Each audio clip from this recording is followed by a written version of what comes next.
recently concluded election in Adamawa State, Umar Ardo, has alleged that a broadcast made by President Muhammadu Buhari soliciting support for the candidate of the All Progressives Congress, Aishatu Dahiru Ahmed Binani, affected the poll negatively. In an interview, Ardo asserted that the broadcast, which was made in Hausa language, influenced some federal government agencies in the state to work for the APC candidate. According to him, some security agencies, the Independent National Electoral Commission, and even broadcast stations in the country were influenced by the broadcast. He argued that the election, which was concluded through a rerun, was far from being free and fair, alleging that the APC and the People's Democratic Party marred the poll through thuggery and vote buying.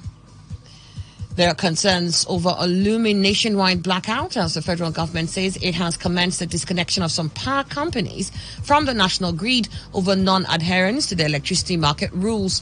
The Transmission Company of Nigeria disclosed this yesterday in a statement by the head of market operators, Edmond Eje. TCN, the government agency responsible for power transmission in Nigeria, explained that the development is coming as the need arises to enforce Nigeria's electricity supply industry for the sector's sustainability and viability. TCN urged players in the sector to respect and comply with existing rules to avoid sanctions. 11 distribution companies and 23 generation plants are connected to the grid operated by TCN. And on the foreign scene, the United Nations envoy to Sudan says there are no signs that the warring parties in Sudan are ready to seriously negotiate an end to fighting. Volker Perthes told a UN Security Council meeting in New York City that both sides in the conflict believe that they can secure a victory. This comes as a shaky, partially holding through armed clashes. Is partially holding, though armed clashes were reported in strategic locations in the capital Khartoum and elsewhere. Commenting on the temporary and shaky 72-hour ceasefire between the Sudan Armed Forces and the paramilitary Rapid Support Forces, which went into effect yesterday, Perthes said it was holding in some parts so far, but fighting had continued in key areas. Perthes also denounced what he described as the disregard for the laws and norms of war among the combatants who have returned Khartoum into a war zone. And that was a news update on Today 95.1 FM. Thank you for listening. Good morning. Court, are you ready? Today 95.1 FM, the voice of the people.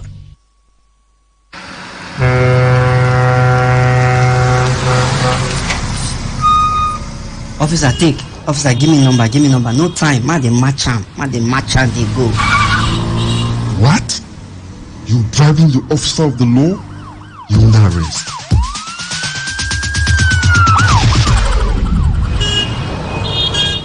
Let me see your papers.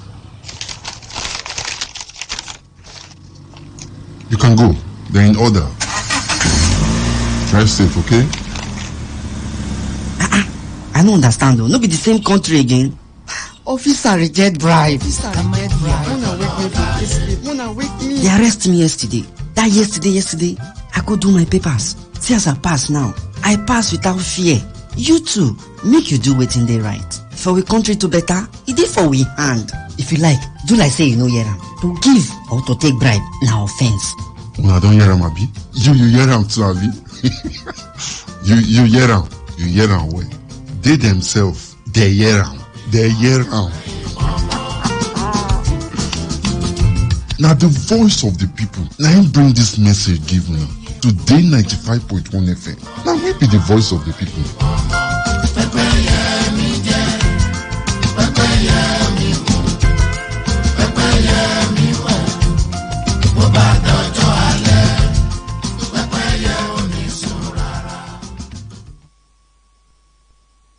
Listen to this announcement. This is to inform the entire commercial drivers operating Rumokoro, Rukboku, Igrita, Omagwa, Iche, and Ilele that there will be a general meeting in respect to the death of our late colleague, Comrade Simeon Ahwa Arulam, who died on the 12th of March as a result of the brutality of the State Task Force. The meeting is slated to hold on Thursday, 27th April 2023 by 11 a.m. prompt. Venue, New Road Roundabout, Rumodumaya, Port Harcourt. The public should note that the drivers shall withdraw their services during the time of the meeting. Agenda: to take a resolution for the way forward. Please, attendance is compulsory. Convener, Comrade Lekia P. Isaac, Comrade Jeremiah Dixon, Comrade Jerry Joe Omar.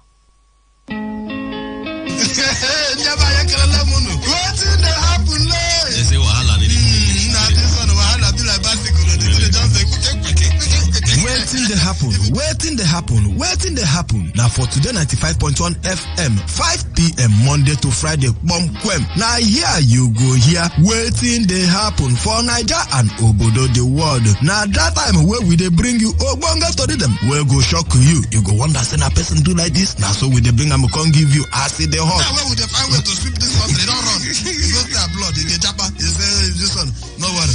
When time I reach and say I want to take it, see where they go. Homeland is homeland. Me, I go punket for them. I go be get man at that time before airport. Waiting they happen. Make you know Miss Mazi Ike God Ike Machuku and MC Kuro for waiting they happen. You go enjoy yourself. No forget to say woman they chop our recharge card woto. I don't tell you say this place na education center. As you sit down here with us from Monday to Friday, you go enjoy waiting they happen. Waiting they happen. Make you know miss them at all. So my biggie go to me,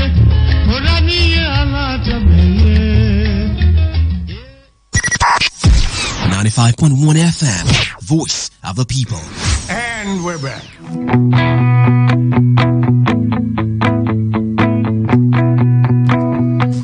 Indeed, we're back. It's 11 minutes after 10, and I want to read some of your comments that you shared with us for the papers. Let me quickly take that, and I'll check from Facebook, and also I'll do that from Twitter. Mpokanke Odoka, Buhari has his ear. Tinubu is his brain. I don't know what you mean by that. It doesn't make sense here. Chukwuemeka, all these are pastors with numerous private jets. Of what use is that jet if it can be used to airlift our stranded brothers and sisters? It is well. Nicholas Erasmus, good morning, Annie and the crew. The petition by Peter Obi cannot be threatened based on the new electoral law. Even if Labour Party withdraws from the case, Obi can still go on with it.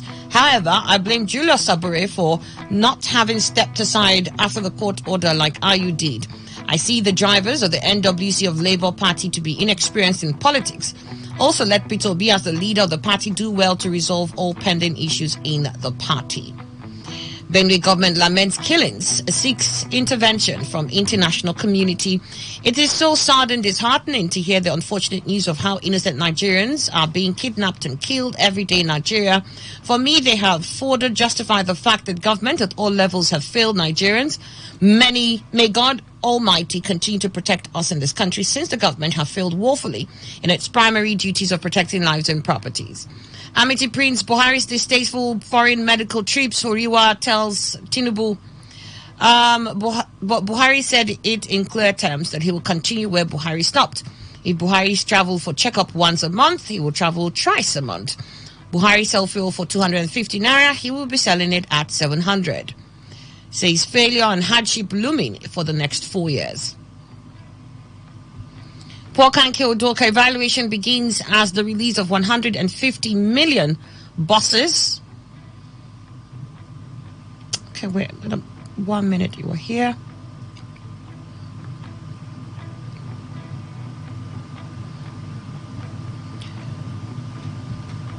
Evaluation begins as the release of 150 million naira for hiring of buses. This money should be given to Nigerians living in Nigeria to start up business. Why should we be bothered with those abroad? This is strong. Amity Prince, Nigeria spent 195 million to fight piracy.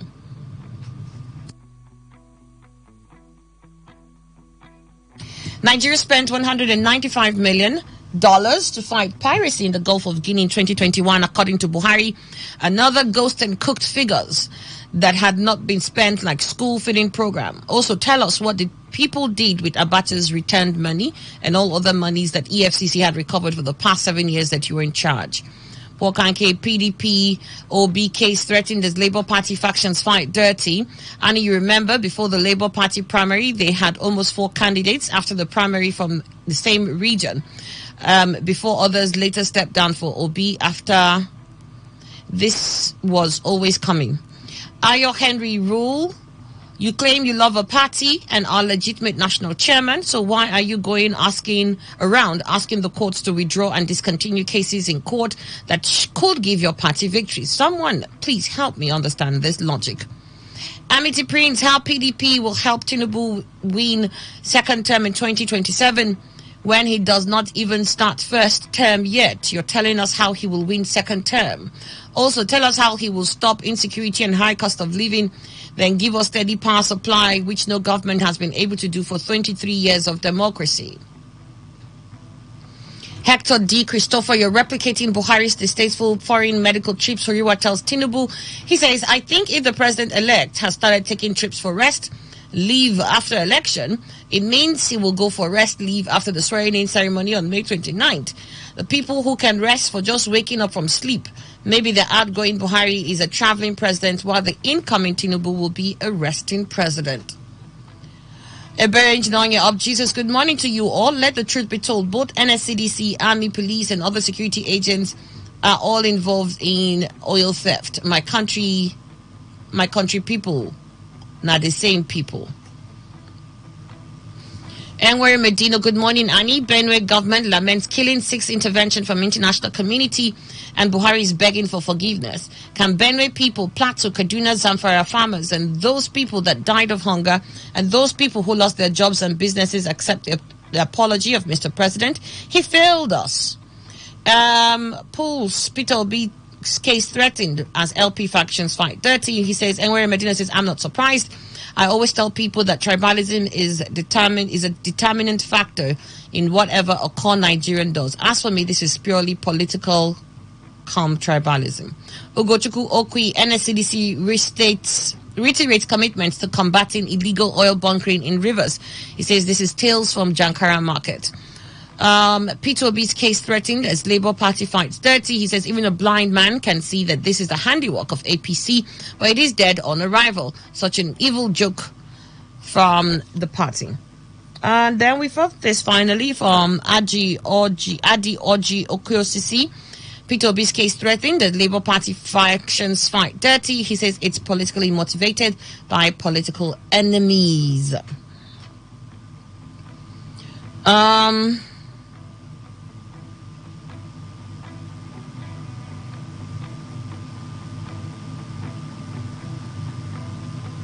Okay, let me just get back to the papers now. We have this story here that says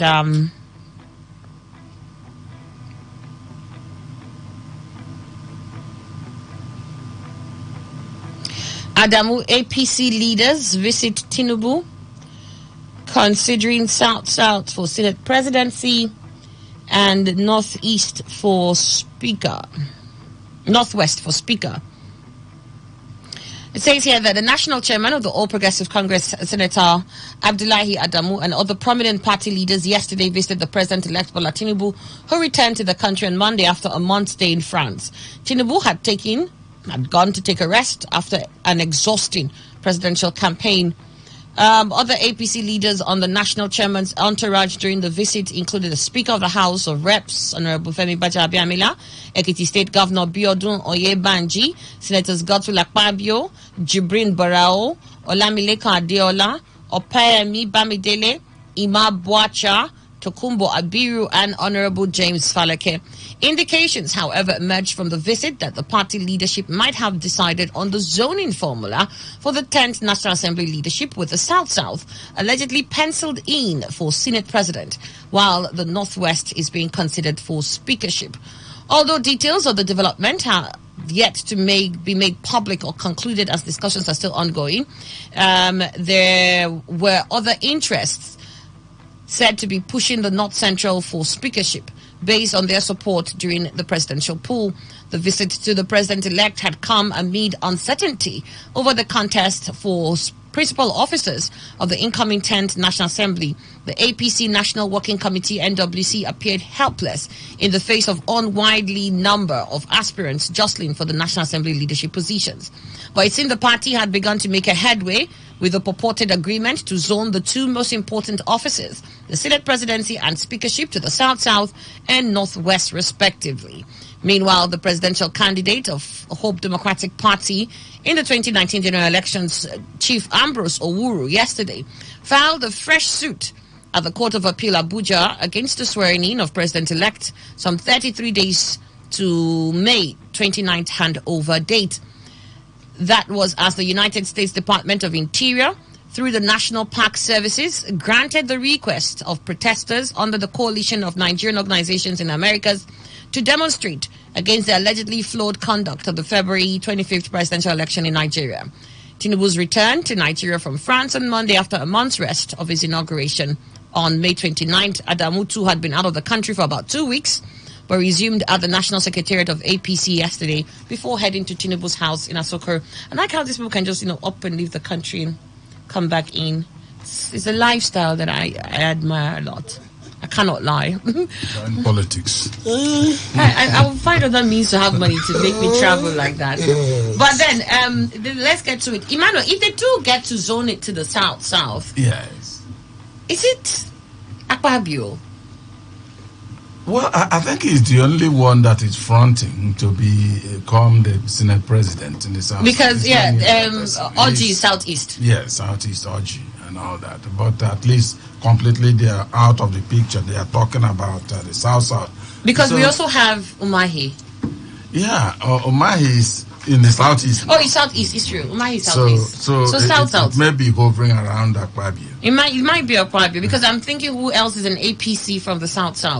All these things are payment for the boys. You remember how Akpabio stepped down for Tinubu. So he's among those who stepped down as presidential candidate. And you know what it means? Somebody is a presidential aspirant. You step down for your fellow aspirant. Because you found out that it's not viable. And he was the first to step down. Yes. So he set the tone. You found out that it's not viable. I mean, you look at the polls of the people and you know that where you're coming from, you can't even get 10 people to vote for you. You step down. Authority supervises. He knew that he had the weight, so it was the weight. It's the concession that was made to him first before he stepped down. Step down. I'll find something for you. When I'm already saying the bigger something, why would I step down? That's what I'm saying. You have known that between you and him, he may win, but why don't you hold this one first and to lose everything? And a bird in the hand is working in the bush. Akpabio doesn't know whether he will win, even if he win the primaries.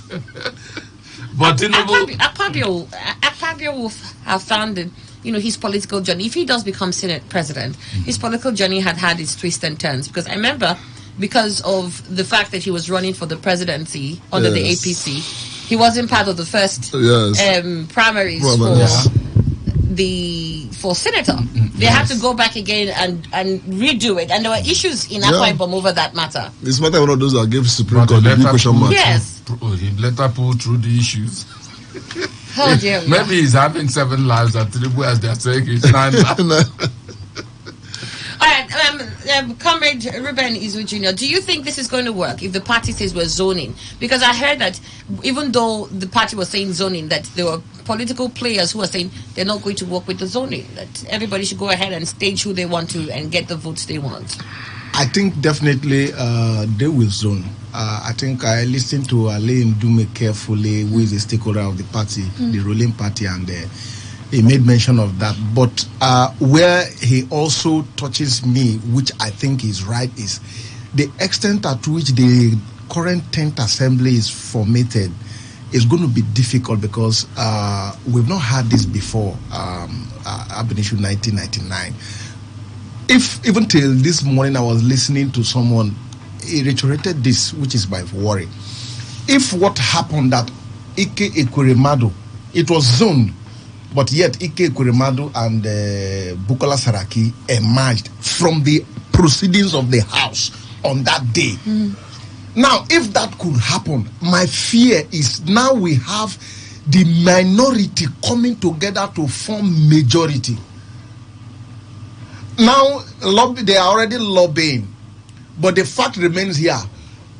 Fine, because already it is clear from the House rule that Senate principal officers must emerge from older members of the House, and it is not on how many years. As long as you are on your second tenure, you are a ranking House member.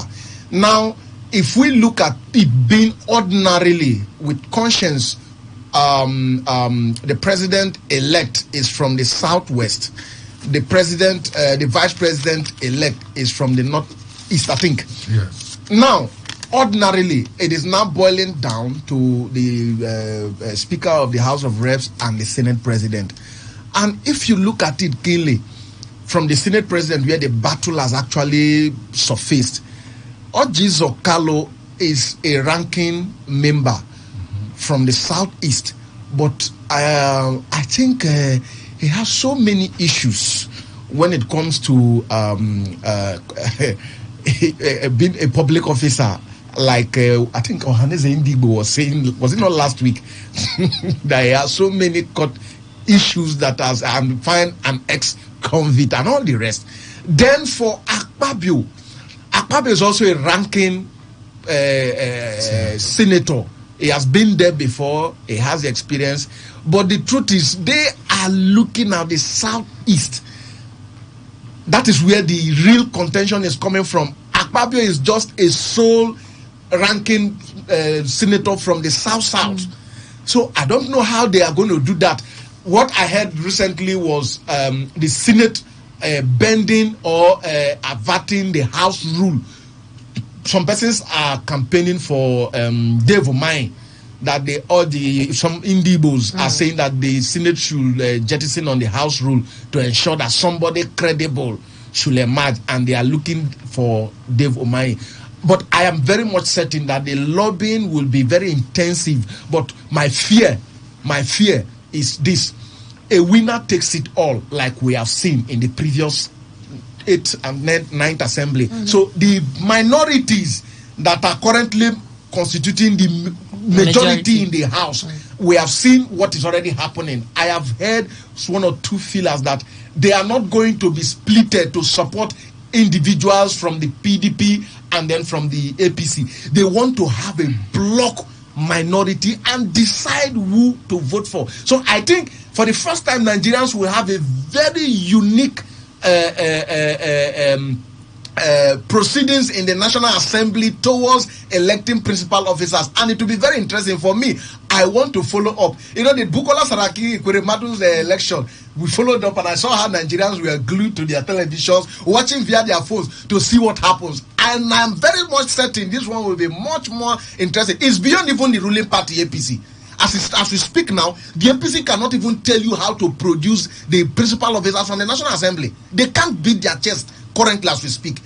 You saw with the meetings, if it is before now, normally the president's inauguration is on the 29th, and then sometime in June, in that first week or so, the inauguration of the National Assembly members comes in. And you see a situation whereby state governors will be having caucus meeting with their National Assembly members elect from their various states, telling them, because those who have the interest for speakership of the House of Reps and Senate presidents will be touring across the federation, meeting with governors to talk to them towards talking with their Senate president, senators and House of Reps elects towards their ambition. But this time around, to the best of my knowledge, I am not seeing that much, because they see that the governors from the various states are having a mixed house, from House of Reps to senators. So automatically it tells you now that they don't have total control of their lawmakers that are going from their states. And you, who is to come now today from the National Assembly as a principal officer, you can as well be lobbying this man. But at the end of the day, they fall back somewhere.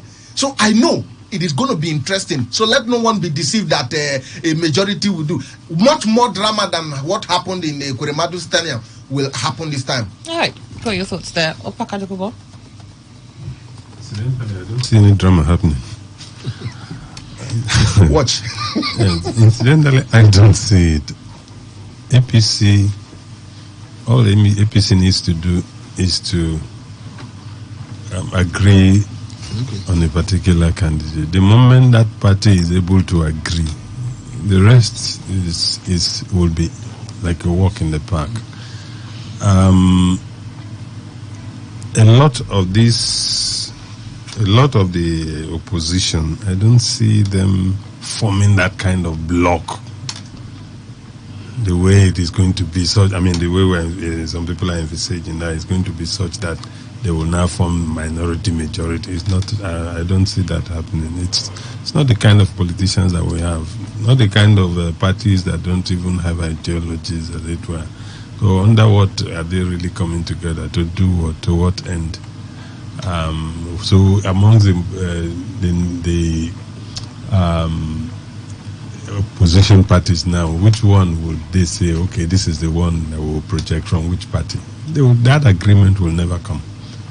It's just likely not going to come. And even when the parties, as individual parties, agree, the individual members themselves will go and collect money and sell out. For me, it's as simple as that. We've seen it long. So, if the APC agrees in its zoning, they can.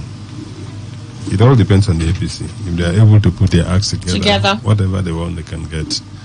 Whatever they want, they can get. It's only when the APC is not able to properly put its acts together, that is when they will have issues. Even though it will still come amongst them, the leadership will still come amongst them, but then it will now mean that the party may not, that 8th assembly scenario might just replay. The party would prefer one, and then another one can just cause an upset. But that anybody, any party at all, would think of staging the APC, no, that won't happen. But as to where they want to vote and zone it to, well, it's a party affair. They will decide where to zone it to. But the Northwest have a point. Nigeria is between North and South, as it were. And within the North and South, you also have your own. So if the president has come from the South, and you have the vice president from the South, all things being equal, the next position, the South would want to ask for. Yeah. And if it comes to the South, the Southwest is already settled, as it were, with the president. South. So it's going to either the South or the Southeast. Unfortunately, they're pushing for the South. Then at the end of the day, you are asking, the Southeast will continue to play this role for how long? If you like, the marginalized, the oppressed, the suppressed, the whatever, for how long? So then, with all that they have tried to do for the APC, if the Southeast does not get it, I pity their politics. Then they might as well continually be at the receiving end of Nigeria's terrible politics. But I hope it doesn't happen that way. For me, the fitting thing for the Southeast at this material time, all of this thing we're talking now is as things stand now, because anything can still change. As things stand now, the fitting thing for the Southeast will be the president of Senate. All right. Okay. The only way to balance. All right. So for balancing. Balance. All right. Dr. C.H. Chinwam. Yeah. Balancing of what? Personal interest and aspiration, or the interests of the people? The interest of the country. Yeah, the country. There was a time we had the whole of the Southeast states having Senate presidents in one tenure. They didn't improve. They didn't improve the welfare of Southeast one bit. But for the sake of appearing to have a balance, I agree that Southeast, but the problem is the Southeast has now is this problem of calculus that won't work. I put on the platform the other day, I don't want to say what I put, but I don't think that Orji Zokali should be a Senate president, with all due respect. Unfortunately, Dave Umahi is a neophyte there, so he can't be Senate president unless they want to bend their rule as they did for Akpabio last time. Izunazo, I think, is the next person who is saying that he should calculations favor him for Imo State. Izunazo, yes, he's a senator elect. He's been in the Senate. He's been in the Senate, and he also says that he should be the next person. He's the one that's been throwing big bars at Oji Zokalo, that is an ex-convict and all that. It shouldn't be him. So maybe he can be in contention. Otherwise, you now come to South. I see the others. Yeah, I saw Akpabio going with the chairman of the party as his usual broad smile and all that to greet Tinubu. He may sacrifice. It's a presidential ambition. He sacrificed to support Tinubu. This is like he will always say there is payback time. He may be paid back. But what I'm asking is, for all that Rivers State did to sell all, misrepresent our votes, where does Rivers State belong in this calculation now? How? You're represented. Represented where? We are not APC in the Senate. So we are not calculating this. You won't get a presidential, you won't get senatorial this thing. The governor has security in this government. In this government, security of what? Was it threatened before? Did you not hear the part where he said you've got to make sure that you don't vote these people so that? Okay, so my political. Thank you. You've got the point. You see, it now boils down that all that Rivers State has done is to serve the interest of one man. That's where it gets me. He's the top man. Yeah, the top. The only man. He's the number one. Morigo will say he's the only one. As far as we're concerned, he's the number one person. Yeah, no, that's saying we are not the interest of the chosen one, the only one. So that is a problem for a state, because when they mention states, everyone knows that state goes beyond one man. Because I'm concerned. You're not looking at the bigger picture, Dr. CEG, and I'm worried for that. I'm sorry. This is one man that has the interest of the state. Oh, the state. So whenever he goes, the River State goes there. It's okay. But I'm asking now, and that's what I'm asking now. Now that the man, that one man who is the embodiment of the interest of River State, when they mention president, he's not. Vice President is not. Senate President is not. Majority leader is not. Which one? And he said he has said he doesn't want minister. See, this is a person that is able to worm his way into the hearts of those in power. If he's able to do that, he'll be able to attract things to River State. To River State? Yes. He has. Just give this thing time. That is tomorrow. I'm talking about today now. Now that the calculation is on. There are people who have been ministers and didn't bring anything to the states. Obviously. Well, you know this the one man now in PDP who became APC is always bringing something. I mean, I can testify that for him. Okay. He told the other person, he said, I brought this at Uniport, I brought this at Bonny, I brought this in Rumepricom, I brought this. Which one did he bring? So what I'm saying now that he's a go-getter, and OJ with us will say he will go and bring. So what are you bringing for us at this point that Tinubu is very busy negotiating? That's my concern. You see, some of the things alliance with the center. Alliance with the center. And he seems to have answered the auditor. So it's all right. I'm saying that sure, the APC should zone, and zoning should for Senate presidency for whatever it is worth should be between now. The issue should be between southeast and south. But because of the things I have in my own review of the situation, I would think that as they are today, it seems that Akpabio may be having an advantage because the Senate, former Senate Vice President didn't go back now. He wanted to be governor and failed. No, there's no senator from APC in Bayelsa. My friend Jegi also, I think he was is now in the tribunal seeking to, as we say, reclaim his mandate. So it means that Akpabio, whether he's the only one from the south side, it doesn't matter. Obasanjo was the only one when he was president of the country. The vote he had couldn't even support a councillor, but he led the country, so he can still be there and then use his attraction, the power, what will attract Akwa Ibom, to make all Akwa Ibomers vote APC next time. Use that same power to make the whole South vote for APC. Unfortunately, those who promised so, like Amechi, didn't attract anything for themselves or for the state. We are still the way we are. So, all right. Let me leave it there. Leave it there.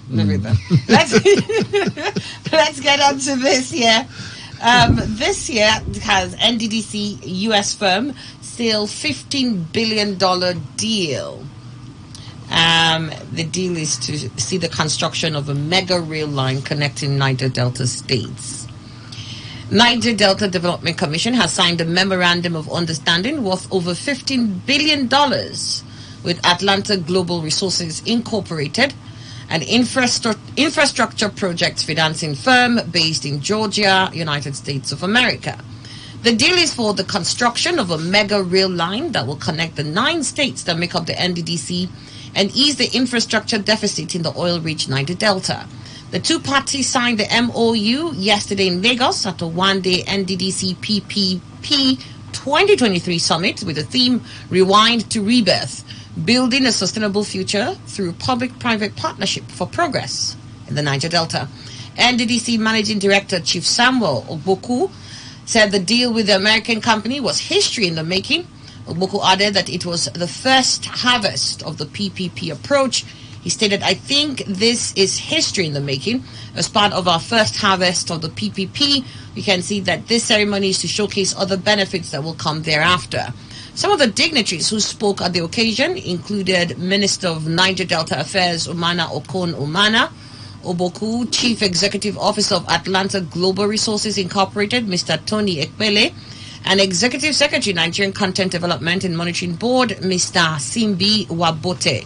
Others were Senator-elect and former National Chairman of All Progressive Congress, Mr. Adams Oshomole. Adams is in the Senate. Okay. He's on the South Side. It's a new fight. Okay. So it's not qualified. I heard they were arguing over that clause, that clause should stay. The other one said they should bend the Well, rules. they should maintain it. They should maintain it because he wouldn't have allowed a new governor to become chairman of the governors for his time. Former Managing Director of NDDC Chief Timmy Frank, former Director General of the Nigerian Maritime Administration and Safety Agency, Dr. Dakuku Putaside, among others. Umana said he started the process of resetting and repositioning NDDC immediately. President Muhammadu Buhari appointed him as Niger Delta Affairs Minister.